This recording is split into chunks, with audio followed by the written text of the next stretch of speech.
Hello everyone, welcome to Help in Learning platform. This is Rakesh. Today's macro series is about the social issues. Under the social issues, there is a subtopic called Effects of Globalization on Indian Society under Paper 1. Our point of discussion will be on 4 points. What is the basic idea of globalization and what is the formal definition of globalization? What are the positive and negative consequences of globalization? Finally, with the provided information, we'll try to address one question. What is globalization? Globalization is a process. Process of what? Process of interaction and integration among the people, commodities and government of different nation, provided these are driven by trade, technology and aided by investment. This formal definition can be used at introduction level. As far as back in times, we have globalization, but what makes contemporary globalization is distinct is the scale and speed of flows. These flows are increased because of technology, because of transportation, because of communication.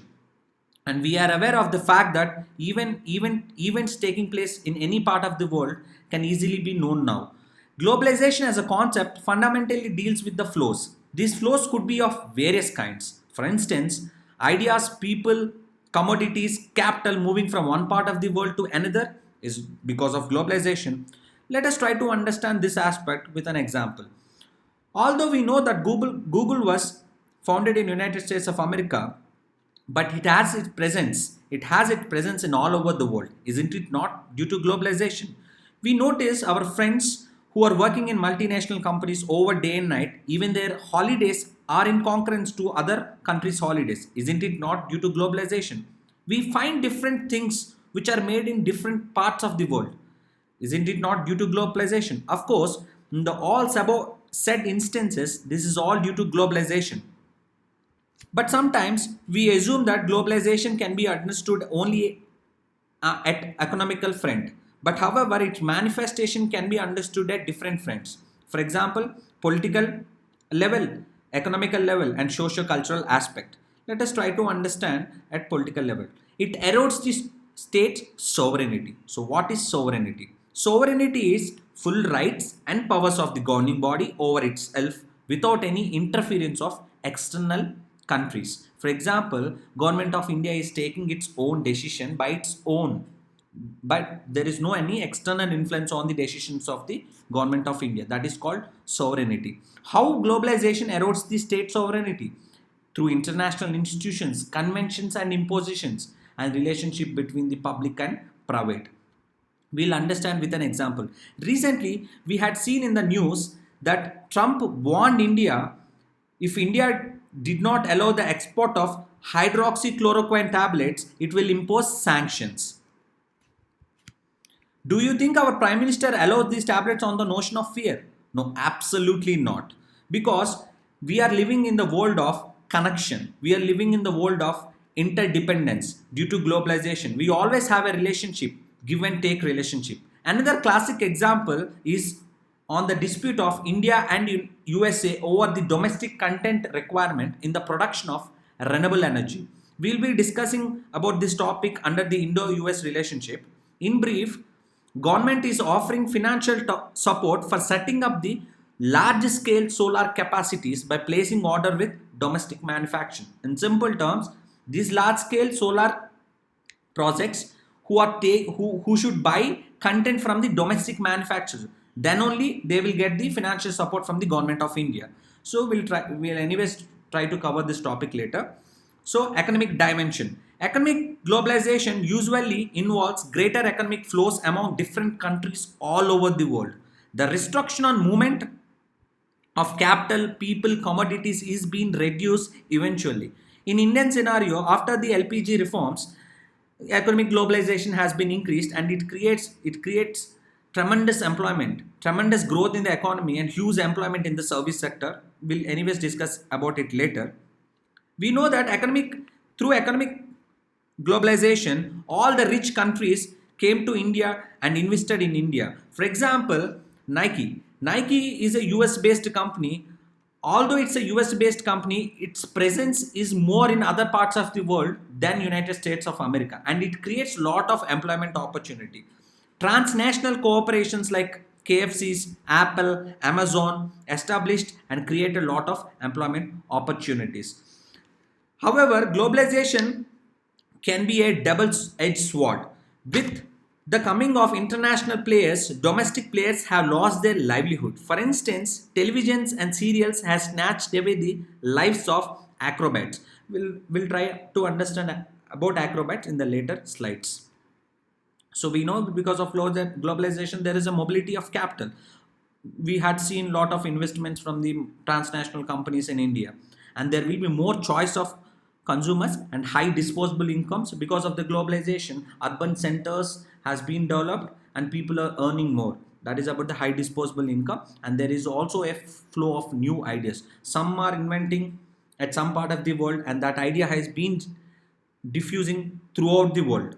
That is about the economic globalization. So how it is creating unemployment. For example, if you see this picture, these are acrobats. Globalization is also blamed for the loss of jobs.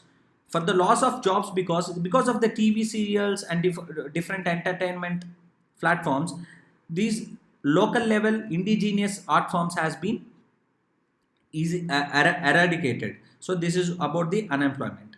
Globalization is also blamed for loss of jobs in both developed and developing countries. How the jobs are lost in developed countries? Because all these companies who are transferring their production process in the less developed countries, because there is an easy cheap labor availability. That is one of the reason the shifting of their production centers from the developed to developing countries, and in developing countries this indigenous craft has been lost. That is one of the factor of globalization.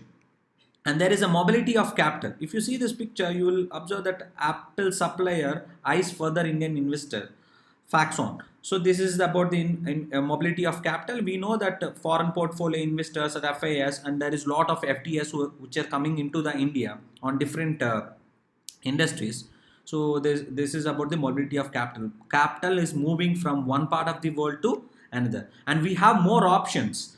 For example, if you go to any stores, you will find different different kinds of products from different companies on a single item. So this is about the availability of more option and more range of choice in selecting the goods, unlike the times where just couple of manufacturer used to product.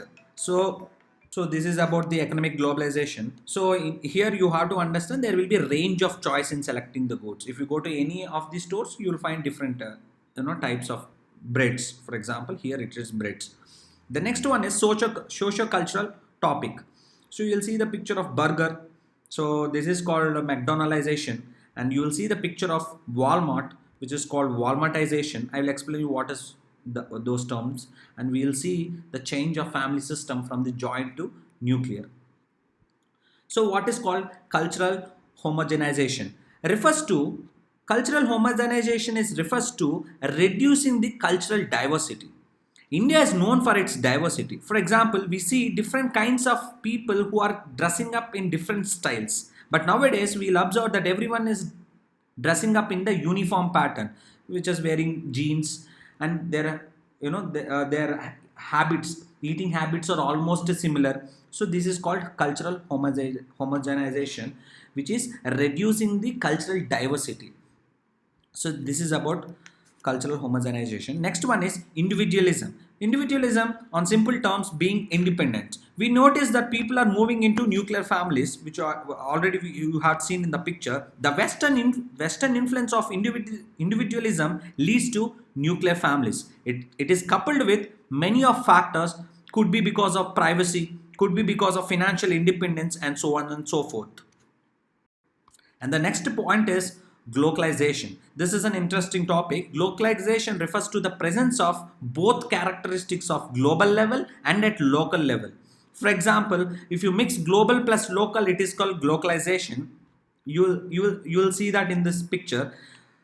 Firstly, try to understand what is individualism. See, joint family, because of privacy or financial independence or women empowerment, they are taking into nuclear families. This is all because of globalization, because this is nuclear families are the Western influence.